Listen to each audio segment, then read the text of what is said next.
Mas maigting, mas mabusisi, mas maingat at hindi raw kasing madugo noon ang bagong kampanya kontra droga ng PNP.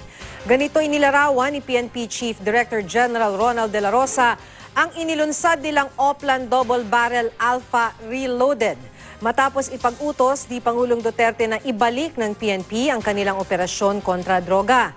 Dahil binuwag na ng PNP ang Anti-Illegal Drugs Group, gumawa sila ng bagong grupo, ang Philippine Drug Enforcement Group na mangunguna sa Oplan Double Barrel Alpha Reloaded. Obligado raw ang lahat ng Chief of Police at Barangay Official na sumama sa Oplan Tokhang. Humihingi rin ng tulong ang mga otoridad sa religious sector para maging mas mapayapa ang pakikipag-usap sa mga drug personality. Bukod sa muling pagsabak ng pulisya sa kampanya kontra droga, tututukan din daw nila ang kampanya nila kontra iligal na sugal at ang paglilinis sa kanilang hanay.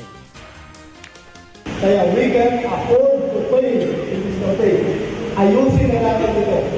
Ayusin na natin ito.